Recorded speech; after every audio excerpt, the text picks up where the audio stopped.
Hello, everyone. Welcome back to our journey into the sea. We are reading 20,000 Leagues Under the Sea by Jules Verne, and this is part 6. So if you're just joining us, I do recommend that you go back.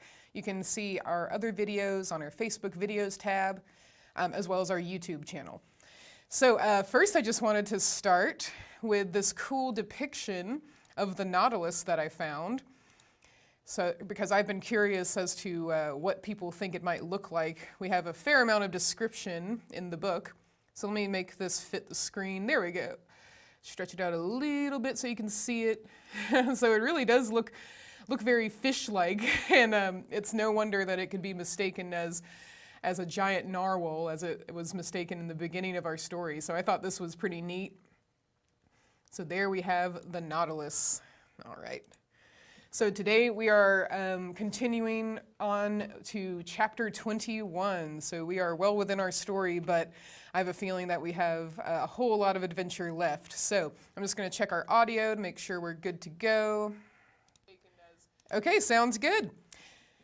So when we last left off, our main characters, Monsieur Aronnax and the harpooner Ned Land, as well as Conseil, who is Monsieur Aronnax's servant, went to an island. They were really excited to go onto land after so much time in the ocean.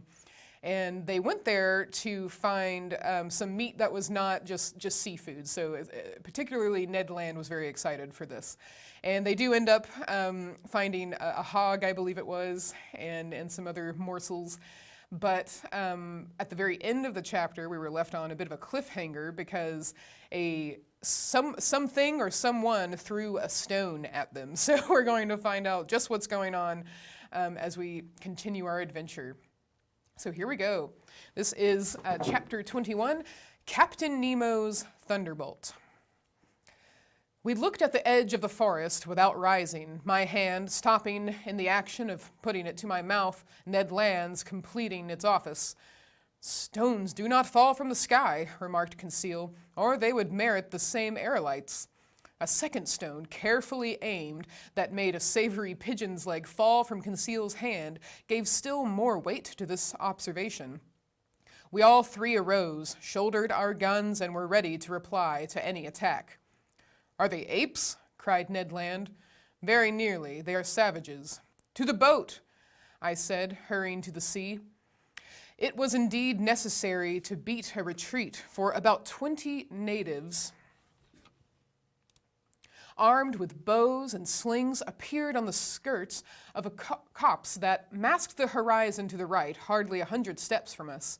Our boat was moored about 60 feet from us. The savages approached us, not running, but making hostile demonstrations. Stones and arrows fell thickly.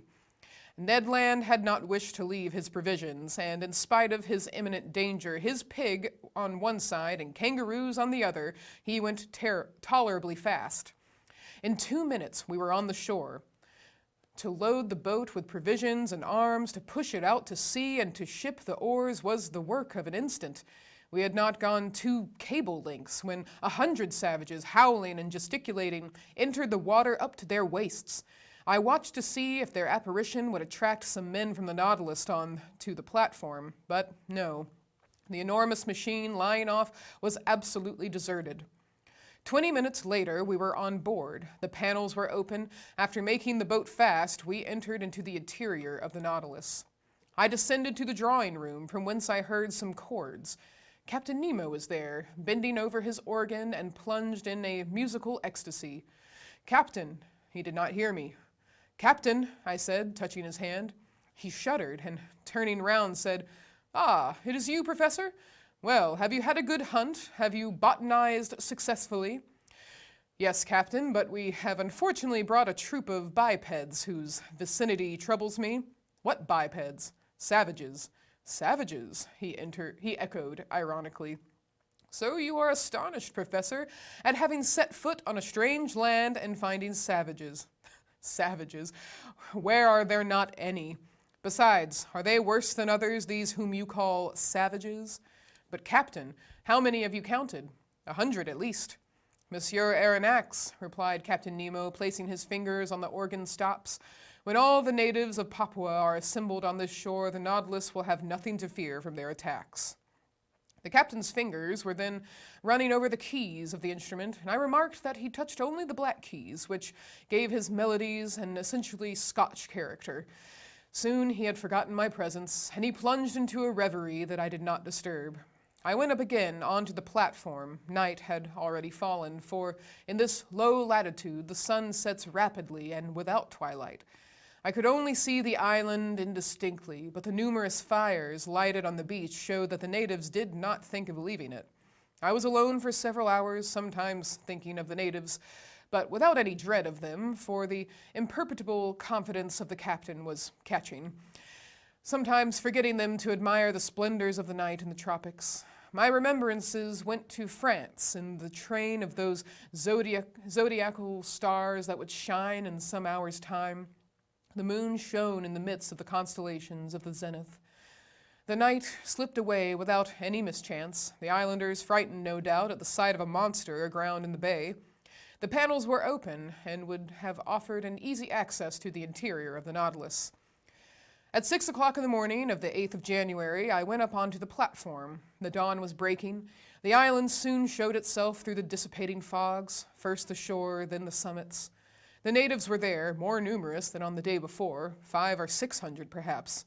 Some of them, profiting by the low water, had come onto the coral at less than 2 cables' length from the Nautilus.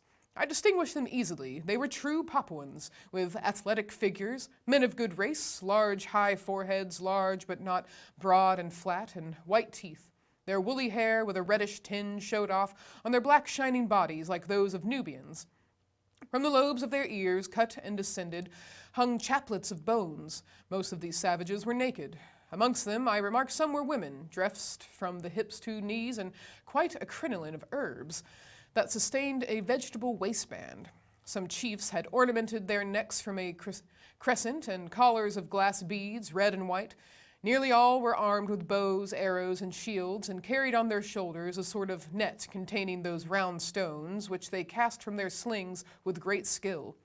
One of these chiefs, rather near the Nautilus, examined it attentively. He was perhaps a Mado of high rank, for he was draped in a mat of banana leaves, notched round the edges and set off with brilliant colors.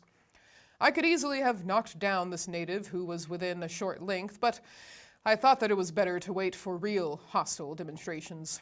Between Europeans and savages, it is proper for the Europeans to parry sharply, not to attack. During low water, the natives roamed about near the Nautilus, but were not troublesome. I heard them frequently repeat the word "acai," and by their gestures I understood that they invited me to go on land, an invitation that I declined. So that, on that day, the boat did not push off, to the great displeasure of Master Land, who could not complete his provisions. This adroit Canadian employed his time in preparing the viands and meat that he had brought off from the island. As for the savages, they returned to the shore about 11 o'clock in the morning, as soon as the coral tops began to disappear under the rising tide. But I saw their numbers had increased considerably on the shore. Probably they came from the neighboring islands, or very likely from Papua. However, I had not seen a single native canoe. Having nothing better to do, I thought of dragging these beautiful limpid waters under which I saw a profusion of shells, zoophytes, and marine plants. Moreover, it was the last day that the Nautilus would pass in these parts, if it float in open sea the next day, according to Captain Nemo's promise. I therefore called Conseil, who brought me a little light drag, very like those for the oyster fishery. Now to work. For 2 hours we fished unceasingly, but without bringing up any rarities.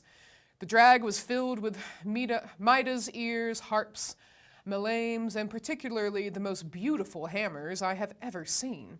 We also brought up some sea slugs, pearl oysters, and a dozen little turtles that were reserved for the pantry on board. But just when I expected it least, I put my hand on a wonder, I might say a natural deformity, very rarely met with. Conseil was just dragging, and his net came up filled with divers ordinary shells, when all at once he saw me plunge my arm quickly into the net to draw out a shell, and heard me utter a cry. "What is the matter, sir?" he asked in surprise. "Has master been bitten?" "No, my boy, but I would willingly give a finger for my discovery." What discovery?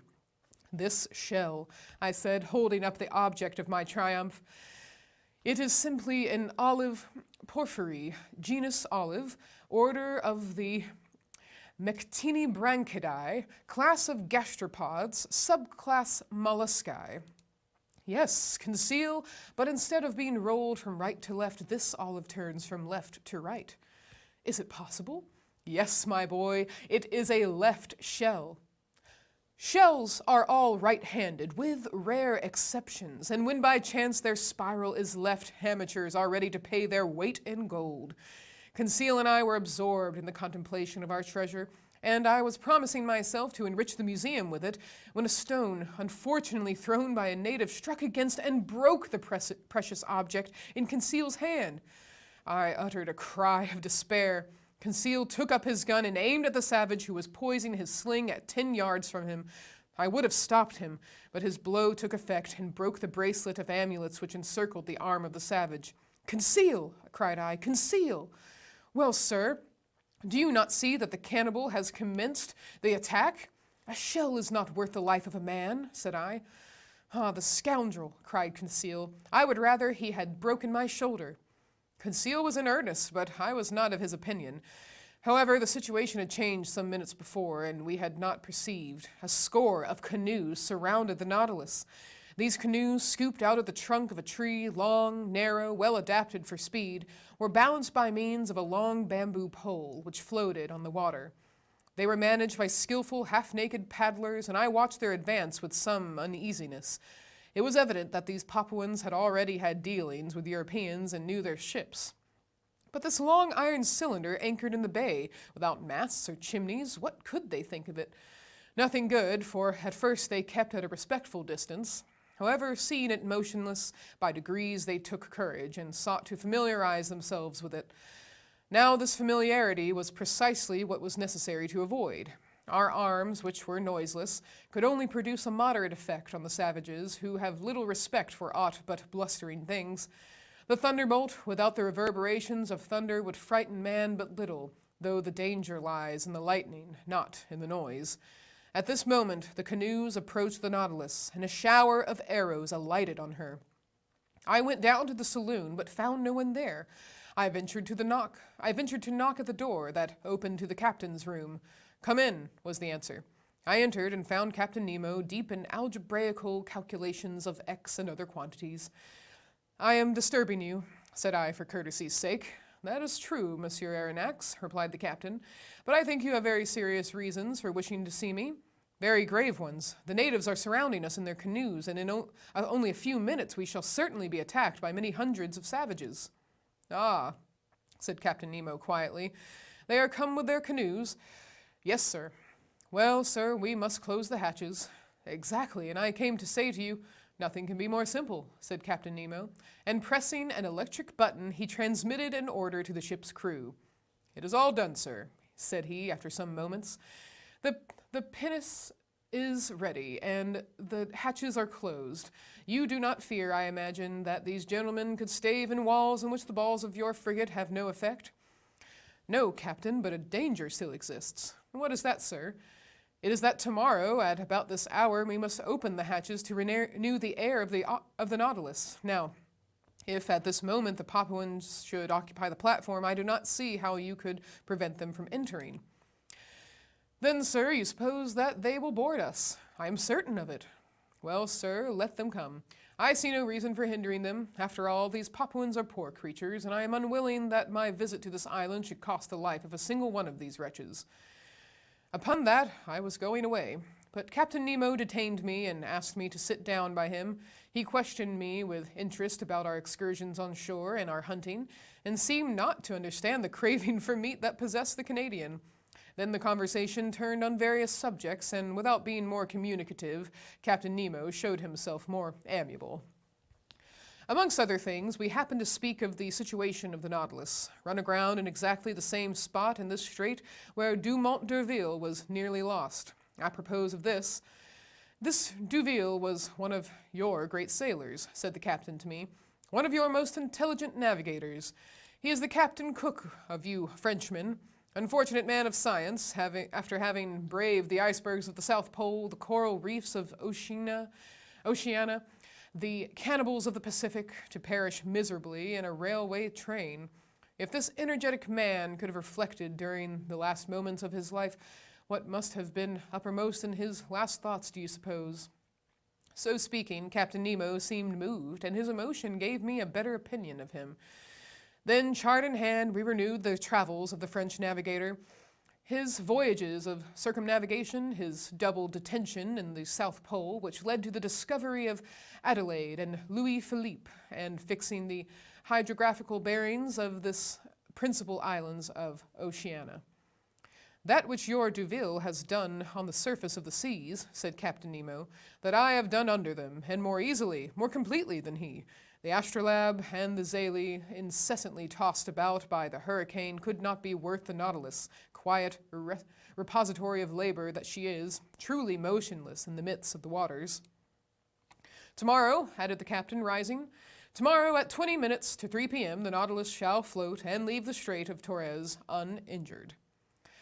Having curtly pronounced these words, Captain Nemo bowed slightly. This was to dismiss me, and I went back to my room. There I found Conseil, who wished to know the result of my interview with the captain. "My boy," said I, "when I feigned to believe that his Nautilus was threatened by the natives of Papua, the captain answered me very sarcastically, 'I have but one thing to say to you. Have confidence in him, and go to sleep in peace.' Have you no need of my services, sir?" "No, my friend. What is Ned Land doing?" "If you will excuse me, sir," answered Conseil, "Fred Ned is busy making a kangaroo pie, which will be a marvel." I remained alone and went to bed, but slept indifferently. I heard the noise of the savages who stamped on the platform, uttering deafening cries. The night passed thus, without disturbing the ordinary repose of the crew. The presence of these cannibals affected them no more than the soldiers of a masked battery care for the ants that crawl over its front. At 6 in the morning I rose. The hatches had not been opened, the inner air was not renewed, but the reservoirs, filled ready for any emergency, were now resorted to, and discharged several cubic feet of oxygen into the exhausted atmosphere of the Nautilus. I worked in my room till noon, without having seen Captain Nemo even for an instant. On board, no preparations for departure were visible. I waited still some time, then went into the large saloon. The clock marked 2:30. In 10 minutes it would be high tide, and if Captain Nemo had not made a rash promise, the Nautilus would be immediately detached. If not, many months would pass ere she could leave her bed of coral. However, some warning vibrations began to be felt in the vessel. I heard the keel grating against the rough, calcareous bottom of the coral reef. At 5 to 3, Captain Nemo appeared in the saloon. "We are ready to start," said he. "Ah," replied I. "I have given the order to open the hatches." "And the Papuans?" "The Papuans," answered Captain Nemo, slightly shrugging his shoulders. "Will they not come inside the Nautilus?" "How?" "Only by leaping over the hatches you have opened." "Monsieur Aronnax," quietly answered Captain Nemo, "they will not enter the hatches of the Nautilus in that way, even if they were open." I looked at the captain. "You do not understand," said he. "Hardly." "Well, come and you will see." I directed my steps towards the central staircase. There Ned Land and Conseil were slyly watching some of the ship's crew, who were opening the hatches, while cries of rage and fearful vociferations resounded outside. The port lids were pulled down outside, 20 horrible faces appeared, but the first native who placed his hand on the stair rail, struck from behind by some invisible force, I know not what, fled, uttering the most fearful cries and making the wildest contortions. 10 of his companions followed him. They met with the same fate. Conseil was in ecstasy. Ned Land, carried away by his violent instincts, rushed on to the staircase, but the moment he seized the rail with both hands, he, in his turn, was overthrown. "I am struck by a thunderbolt," cried he, with an oath. This explained all. It was no rail, but a metallic cable charged with electricity from the deck, communicating with the platform. Whoever touched it felt a powerful shock, and this shock would have been mortal if Captain Nemo had discharged into the conductor the whole force of the current. It might truly be said that between his assailants and himself, he had stretched a network of electricity which none could pass with impunity. Meanwhile, the exasperated Papuans had beaten a retreat paralyzed with terror. As for us, half laughing, we consoled and rubbed the unfortunate Ned Land, who swore like one possessed. But at this moment, the Nautilus, raised by the last waves of the tide, quitted her coral bed exactly at the 40th minute fixed by the captain. Her screw swept the water slowly and majestically. Her speed increased gradually, and sailing on the surface of the ocean, she quitted safe and sound the dangerous passes of the Straits of Torres. All right, moving on to chapter 22. Let's see how we're doing. All right, doing well. So now we are on chapter 22, Agrysomnia. Just going to grab a sip of water here.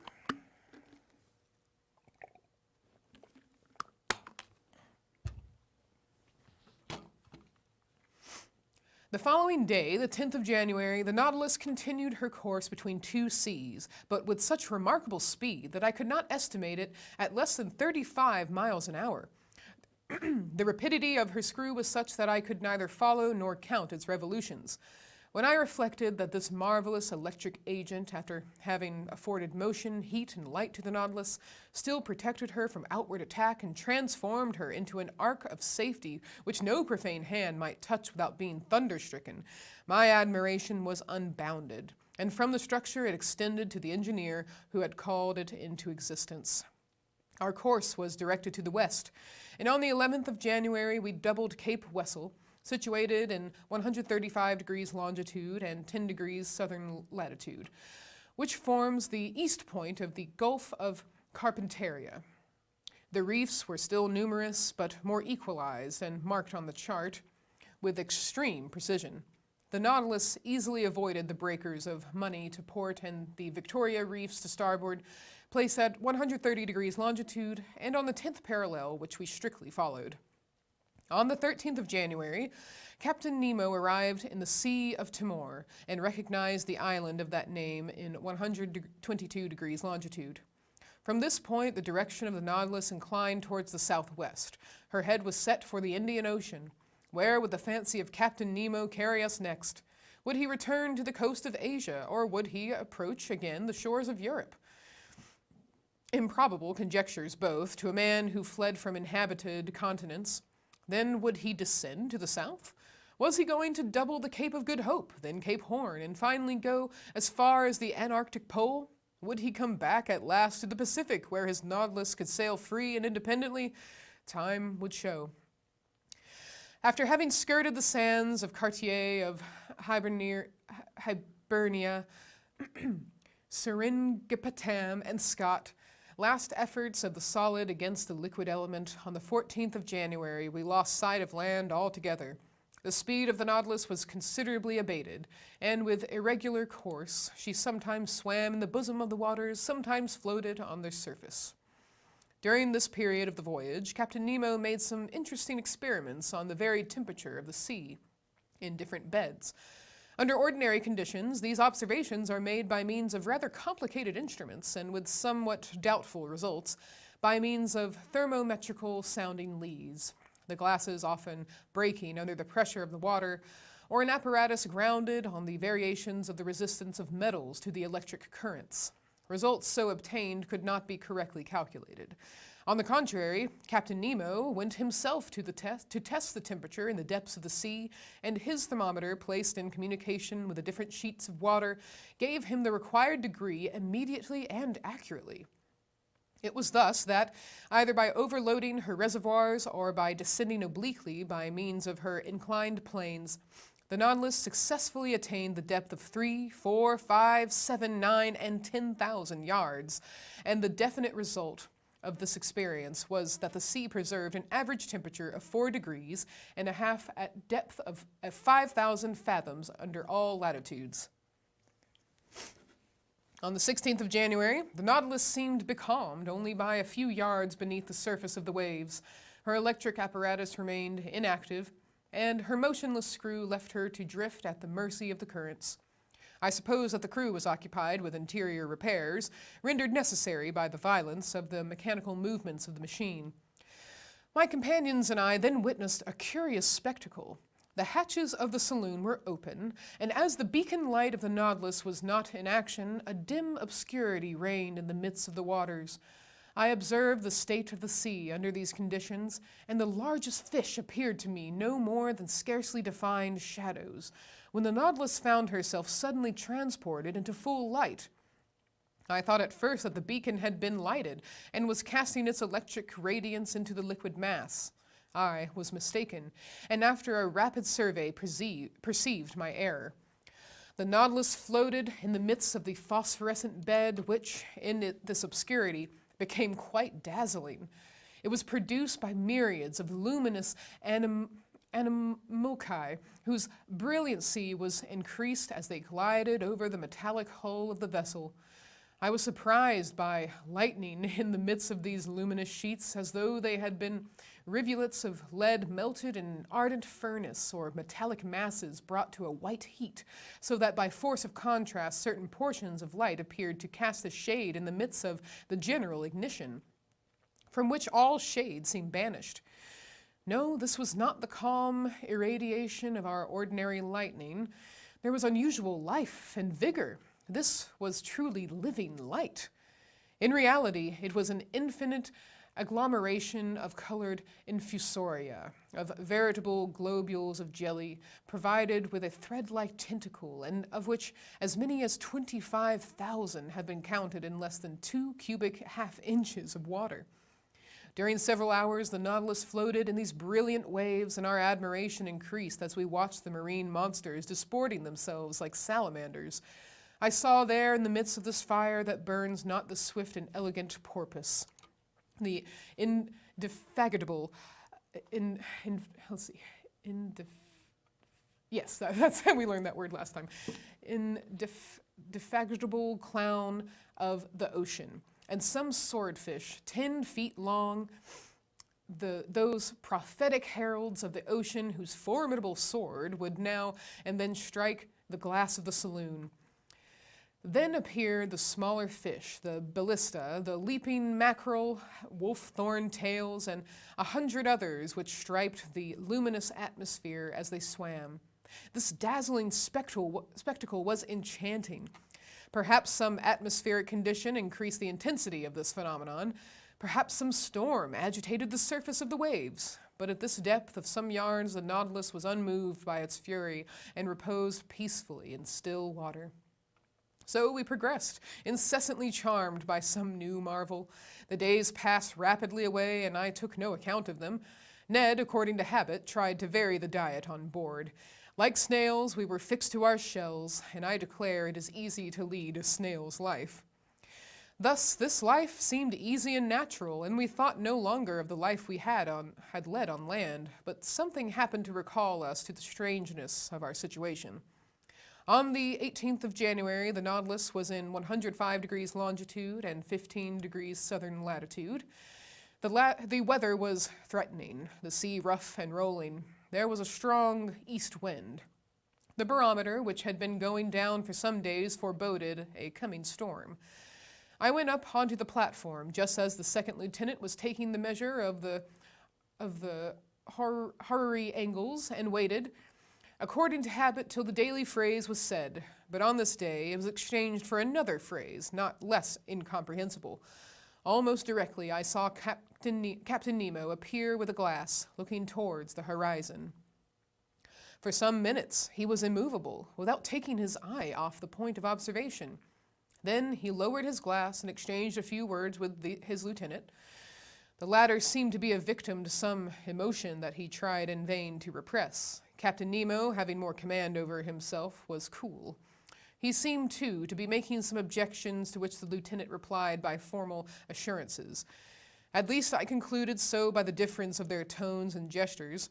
For myself, I had looked carefully in the direction indicated without seeing anything. The sky and water were lost in the clear line of the horizon. However, Captain Nemo walked from one end of the platform to the other without looking at me, perhaps without seeing me. His step was firm, but less regular than usual. He stopped sometimes, crossed his arms, and observed the sea. What could he be looking for on that immense expanse? The Nautilus was then some hundreds of miles from the nearest coast. The lieutenant had taken up the glass and examined the horizon steadfastly, coming and going, stamping his foot and showing more nervous agitation than his superior officer. Besides, this mystery must necessarily be solved, and before long, for, upon an order from Captain Nemo, the engine, increasing its propelling power, made the screw turn more rapidly. Just then, the lieutenant drew the captain's attention again. The latter stopped walking and directed his glass towards the place indicated. He looked long. I felt very much puzzled and descended to the drawing room and took out an excellent telescope that I generally used. Then, leaning on the cage of the watchlight that jutted out from the front of the platform, set myself to look over the line of the sky and sea. But my eye was no sooner applied to the glass than it was quickly snatched out of my hands. I turned around. Captain Nemo was before me, but I did not know him. His face was transfigured. His eyes flashed sullenly. His teeth were set, his body stiff, clenched fists, and head shrunk between his shoulders betrayed the violent agitation that pervaded his whole frame. He did not move. My glass, fallen from his hands, had rolled at his feet. Had I unwittingly provoked this fit of anger? Did this incomprehensible person imagine that I had discovered some forbidden secret? No, I was not the object of this hatred, for he was not looking at me. His eye was steadily fixed upon the impenetrable point of the horizon. At last, Captain Nemo recovered himself. His agitation subsided. He addressed some words in a foreign language to his lieutenant, then turned to me.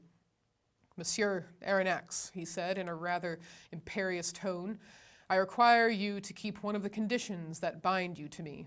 What is it, Captain? You must be confined with your companions until I think fit to release you.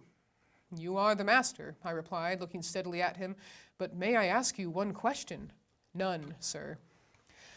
There was no resisting this imperious command. It would have been useless. I went down to the cabin occupied by Ned Land and Conseil and told them the captain's determination. You may judge how this communication was received by the Canadian. But there was not time for altercation.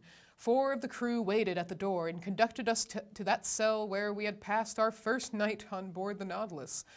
Ned Land would have remonstrated, but the door was shut upon him. Will master tell me what this means? Asked Conseil.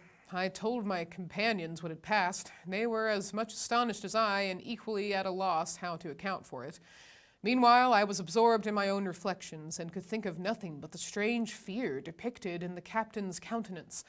I was utterly at a loss to account for it, when my cogitations were disturbed by these words from Ned Land.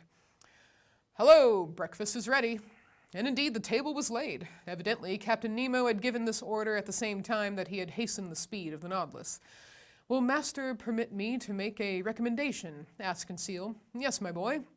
Well, it is that master breakfasts. It is prudent, for we do not know what may happen. You are right, Conseil. Unfortunately, said Ned Land, they have only given us the ship's fare.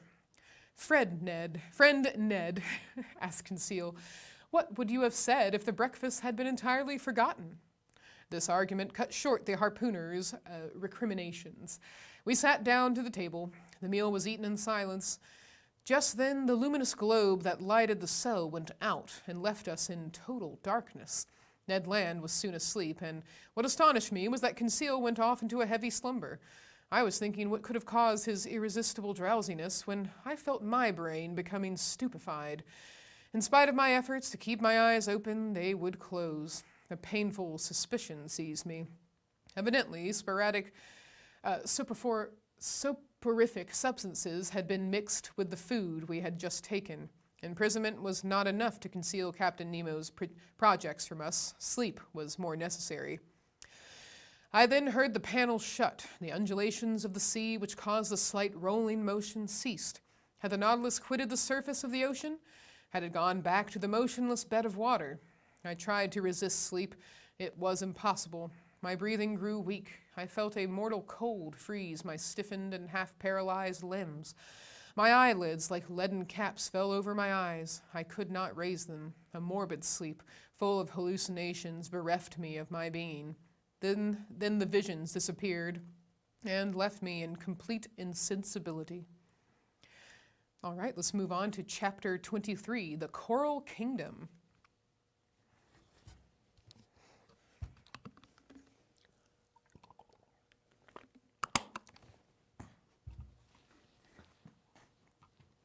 The next day I awoke with my head singularly clear. To my great surprise, I was in my own room. My companions, no doubt, had been reinstated in their cabin, without having perceived it any more than I. Of what had passed during the night, they were as ignorant as I was, and to penetrate this mystery, I only reckoned upon the chances of the future. I then thought of quitting my room. Was I free again, or a prisoner? Quite free. I opened the door, went to the half-deck, went up the central stairs. The panels, shut the evening before, were open. I went on to the platform. Ned Land and Conseil waited there for me. I questioned them. They knew nothing. Lost in a heavy sleep in which they had been totally unconscious, they had been astonished at finding themselves in their cabin. As for the Nautilus, it seemed quiet and mysterious as ever. It floated on the surface of the waves at a moderate pace. Nothing seemed changed on board. The second lieutenant then came on to the platform and gave the usual order below. As for Captain Nemo, he did not appear. Of the people on board, I only saw the impassive steward, who served me with the usual dumb regularity. About 2 o'clock, I was in the drawing room, busied in arranging my notes, when the captain opened the door and appeared. I bowed. He made a slight inclination in return, without speaking. I resumed my work, hoping that he would perhaps give some explanation of the events of the preceding night. He made none. I looked at him. He seemed fatigued. His heavy eyes had not been refreshed by sleep. His face looked very sorrowful. He walked to and fro, sat down and got up again, took a chance book, put it down, consulted his instruments without taking his habitual notes, and seemed restless and uneasy. At last he came up to me and said, "Are you a doctor, Monsieur Aronnax?" I so little expected such a question that I stared some time at him without answering. "Are you a doctor?" he repeated. "Several of your colleagues have studied medicine." "Well," said I am a doctor and a resident surgeon to the hospital. I practiced several years before entering the museum." "Very well, sir." My answer had evidently satisfied the captain, but not knowing what he would say next, I waited for other questions, reserving my answers according to the circumstances. "Monsieur Aronnax, will you consent to prescribe for one of my men?" he asked. "Is he ill?" "Yes." "I am ready to follow you." "Come, then." I own my heartbeat. I do not know why. I saw a certain connection between the illness of one of the crew and the events of the day before, and this mystery interested me at least as much as the sick man. Captain Nemo conducted me to the poop of the Nautilus and took me into the cabin situated near the sailors' quarters. There on a bed lay a man about 40 years of age, with a resolute expression of countenance, a true type of an Anglo-Saxon. I leant over him. He was not only ill, he was wounded. His head, swathed in bandages, covered with blood, lay on a pillow. I undid the bandages, and the wounded man looked at me with his large eyes and gave no sign of pain as I did it. It was a horrible wound. The skull, shattered by some deadly weapon, left the brain exposed, which was much injured. Clots of blood had formed in the bruised and broken mass, and color like dregs of wine. There was both contusion and suffusion of the brain. His breathing was slow, and some spasmodic movements of the muscles agitated his face. I felt his pulse. It was intermittent. The extremities of the body were growing cold already, and I saw death must inevitably ensue. After dressing the unfortunate man's wounds, I readjusted the bandages on his head and turned to Captain Nemo. "What caused this wound?" I asked. "What does it signify?" he replied evasively. "A shock has broken one of the levers of the engine, which struck myself, but your opinion as to his state?" I hesitated before giving it. "You may speak," said the captain. "This man does not understand French." I gave a last look at the wounded man. "He will be dead in 2 hours." "Can nothing save him?" "Nothing." Captain Nemo's hand contracted, and some tears glistened in his eyes, which I thought which I thought incapable of shedding any. For some moments I still watched the dying man whose life ebbed slowly. His pallor increased under the electric light that was shed over his deathbed. I looked at his intelligent forehead, furrowed with premature wrinkles, produced probably by misfortune and sorrow. I tried to learn the secret of his life from the last words that escaped his lips. "You can go now, Monsieur Aronnax," said the captain. I left him in the dying man's cabin and returned to my room much affected by this scene. During the whole day I was haunted by uncomfortable suspicions, and at night I slept badly. And between my broken dreams I fancied I heard distant sighs like the notes of a funeral psalm. Were they the prayers of the dead, murmured in that language that I could not understand? The next morning I went on to the bridge. Captain Nemo was there before me, and as soon as he perceived me, he came to me. "Professor, will it be inconvenient to you to make a submarine excursion today?" "With my companions?" I asked. "If they like." "We obey your orders, Captain." "Will you be so good, then, as to put on your cork jackets?" It was not a question of dead or dying. I rejoined Ned Land and Conseil and told them of Captain Nemo's proposition. Conseil hastened to accept it, and this time the Canadians seemed quite willing to follow our example. It was 8 o'clock in the morning. At 8:30 we were equipped for the new excursion, and provided with two contrivances for light and breathing. The double door was open, and accompanied by Captain Nemo, who was followed by a dozen of the crew, we set foot at a depth of about 30 feet on the solid bottom on which the Nautilus rested. A slight declivity ended in an uneven bottom at 15 fathoms depth. This bottom differed entirely from the one I had visited on my first excursion under the waves of the Pacific Ocean. Here there was no fine sand, no submarine prairies, no sea forest. I immediately recognized that marvelous region in which, on that day, the captain did the honors to us. It was the Coral Kingdom. The light produced 1,000 charming varieties, playing in the midst of the branches that were so vividly colored. I seemed to see the membranous and cylindrical tubes tremble beneath the undulation of the waters.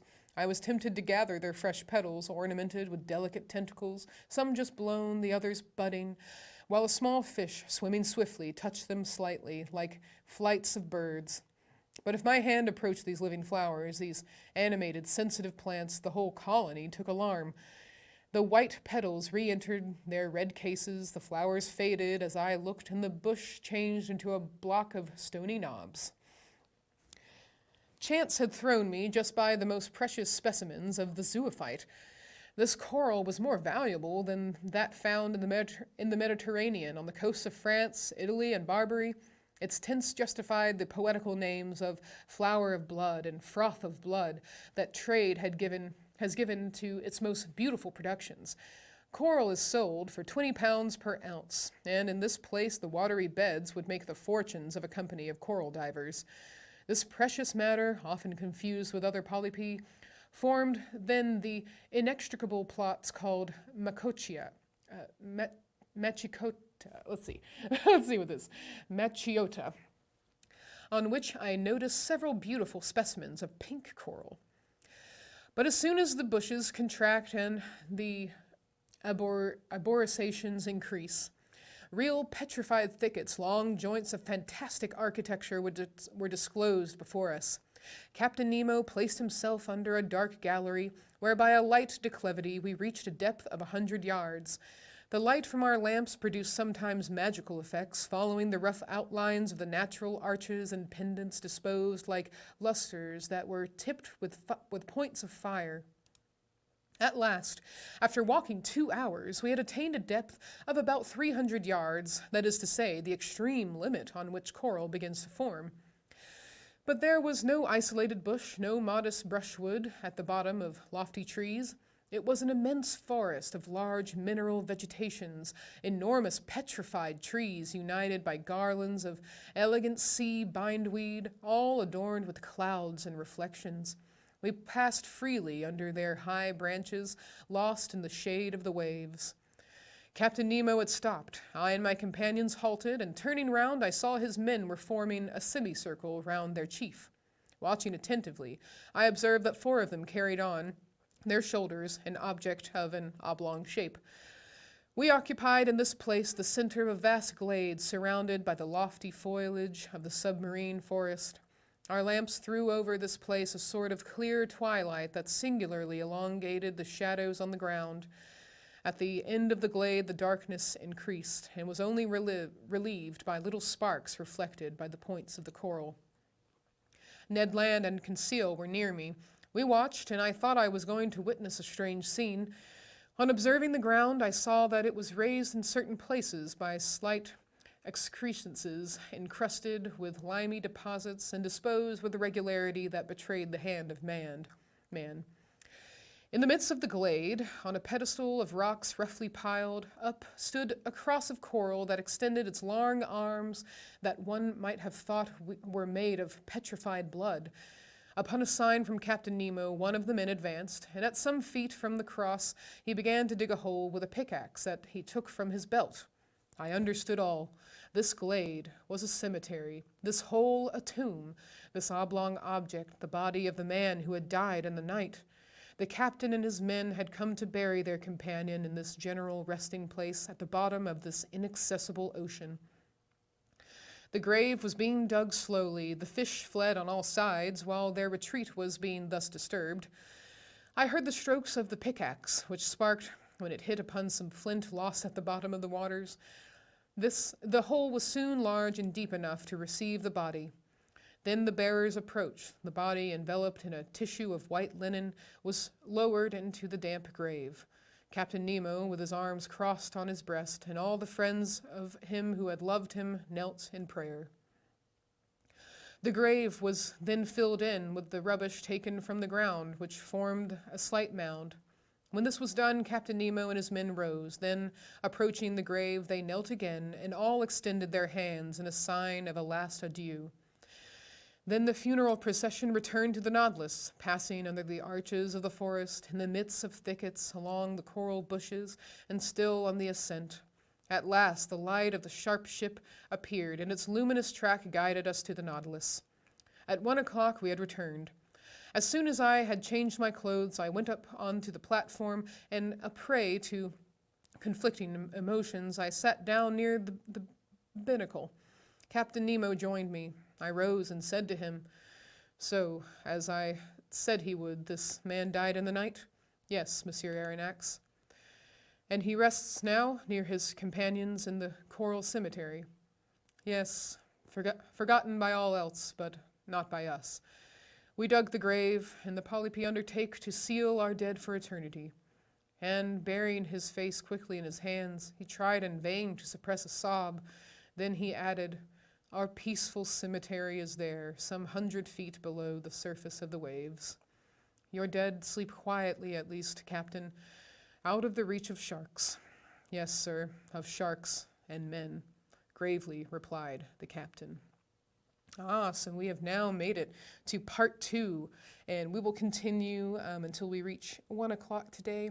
Just gonna make sure everything's good to go. I'm gonna make sure my camera is good to go. I was just worried about the battery a little bit earlier, so 1 second.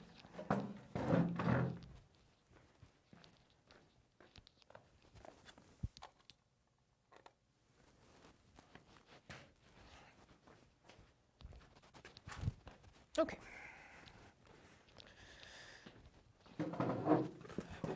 All right, all good.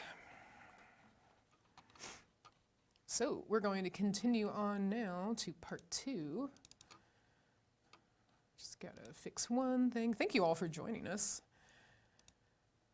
It was also good to see the captain share such concern for his crew. Clearly feels for them. And he hasn't shown us a whole lot of emotion throughout. He's been kind of a stern fellow. So it was nice to see that side of him. Okay, part 2. We are halfway through our journey.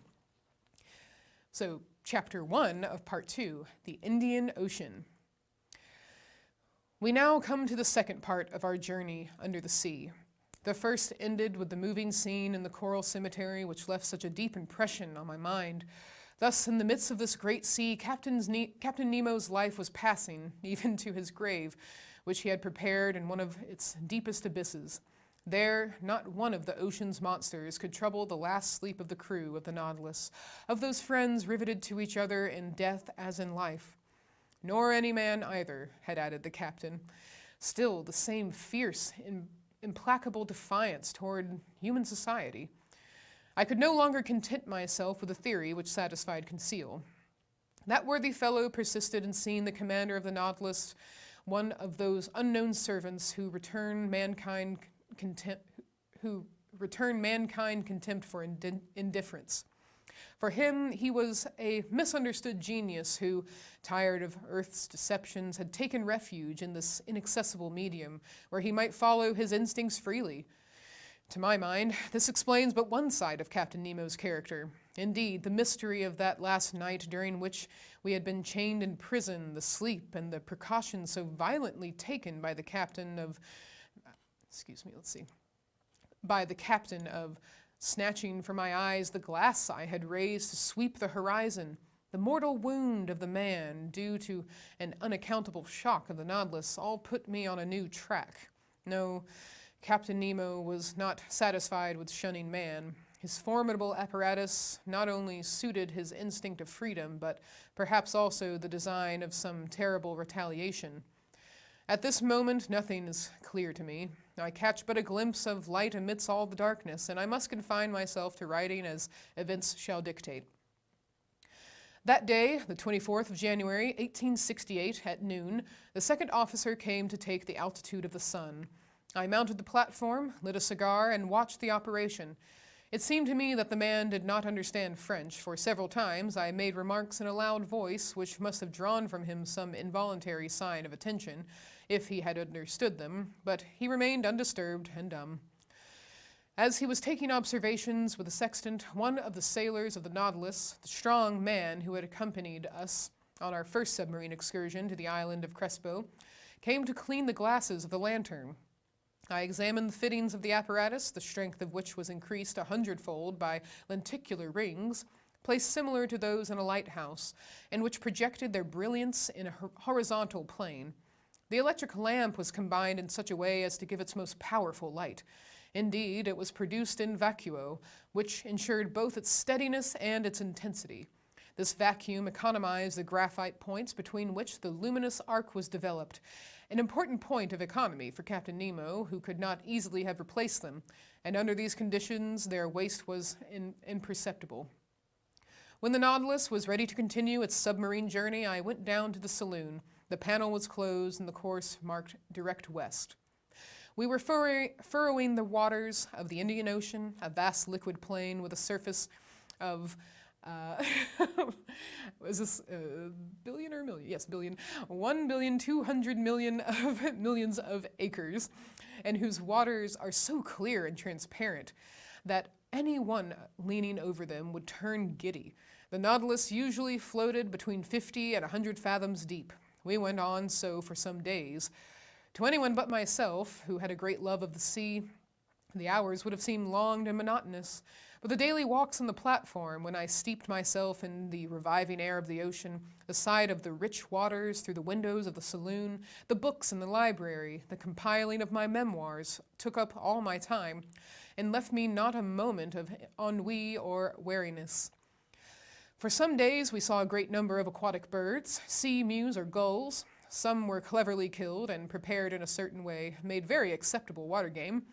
Amongst large winged birds, carried a long distance from all lands and resting upon the waves from the fatigue of their flight, I saw some magnificent albatrosses, uttering discordant cries like the braying of an ass, and birds belonging to the family of the long wings. As to the fish, they always provoked our admiration when we surprised the secrets of their aquatic life through the open panels.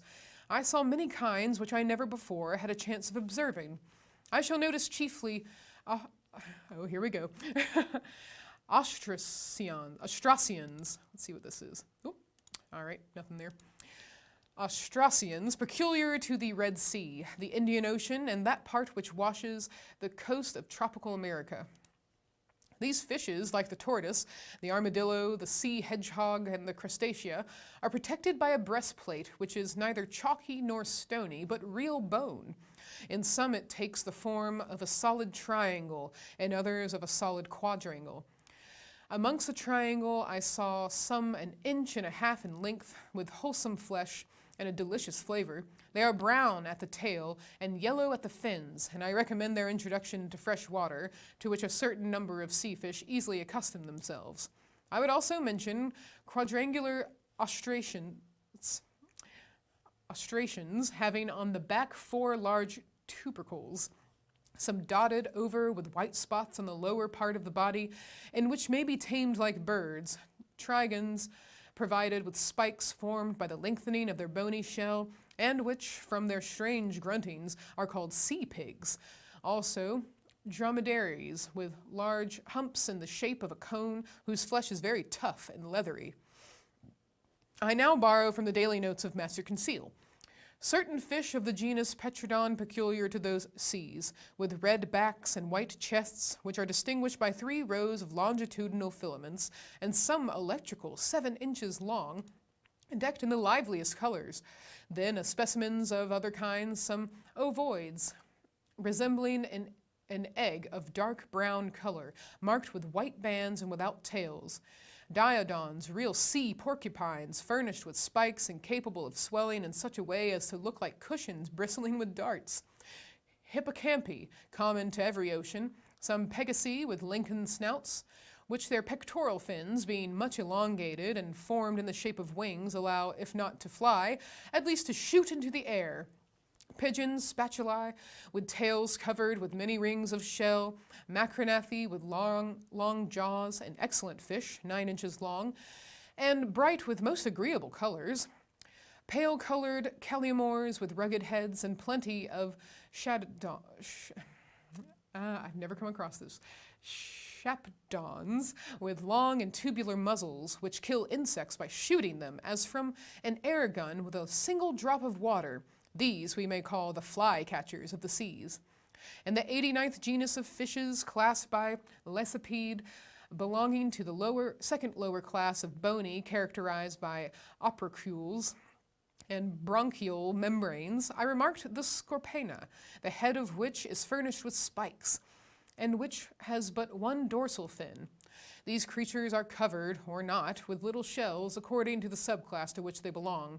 The second subclass gives us specimens of didactyls, 14 or 15 inches in length, with yellow rays and heads of most fantastic appearance. As to the first subclass, it gives several specimens of that singular-looking fish appropriately called a sea frog, with large head, sometimes pierced with holes, sometimes swollen with protuberances, bristling with spikes and covered with tubercles. It has irregular and hideous horns. Its body and tail are covered with callosities. Callosities, maybe. Its sting makes a dangerous wound. It is both repugnant and horrible to look at. From the 21st to the 23rd of January, the Nautilus went on at a rate of 250 leagues in 24 hours, being 540 miles or 202 miles an hour. Being 540 miles or 22 miles an hour. If we recognize so many different varieties of fish, it is because, attracted by the electric light, they tried to follow us. The greater part, however, were soon distanced by our speed, though some kept their pace in the waters of the Nautilus for a time. The morning of the 24th, in 12 degrees 5 degrees southerly latitude and 94.30 degrees longitude, we observed Keeling Island, a coral formation planted with magnificent cocos, and which had been visited by Mr. Darwin and Captain Fitzroy. The Nautilus skirted the shores of this desert island for a little distance. Its nets brought up numerous specimens of polypi and curious shells of mollusca. Some precious productions of the species of delphinuli enriched the treasures of Captain Nemo, to which I added an Astrea punctifera, a kind of parasite polypus often found fixed to a shell. Soon Keeling Island disappeared from the horizon, and our course was directed to the northwest in the direction of the Indian Peninsula. All right, we will have to end there today as we have run out of time. Let's see. Oh, whoops, I need to put my bookmark there. So we are on our way to the Indian Ocean, it seems. I am very interested to try and find images of those species that that our author is talking about, that they've seen. So I'll try to do a little bit of research to find all of those because they sound remarkable. Thank you for joining. Oh, you keep freezing. I'm sorry. If you do, usually it's best to just refresh your page. So sorry about that. But in the meantime, please do join us today for our next program. We have historian Marie Walker. She's presenting a program on women writers in the South. This is part of a series that we're going to do on women writers, and we're going to focus on Southern women writers today at 2 p.m. Eastern Standard Time. So please join us for that. And if you have not learned about our digital memberships, I also encourage you to check out our digital memberships, because starting the week of May 25th, as we begin to plan for our reopening, or at least a soft reopening, we will go down to one live stream per week for the general public, like anyone can watch, and then another one for our members. And memberships are as low as $3 a month or $35 for the year. We of course ask that you give what makes sense for you, but we wanted to make them affordable for anyone to enjoy these. And your membership, those donations go toward our ability to make high quality programs for you, to have guest speakers come in, to get better equipment so we can improve the quality of our streams. So we really do appreciate that. I'll put a link in the chat so you can learn more about our memberships. Very easy to sign up. So I do encourage you to do that and support us that way. All right, well, I hope you'll join us at 2 p.m. today for Marie's presentation. And either way, I will see you back tomorrow at 12 p.m. Eastern Standard Time. And hopefully I'll have some fun pictures to show of the types of creatures that were just discussed. And I do appreciate you bearing with me with all of these terms. It's been a journey, yeah. All right, see you tomorrow.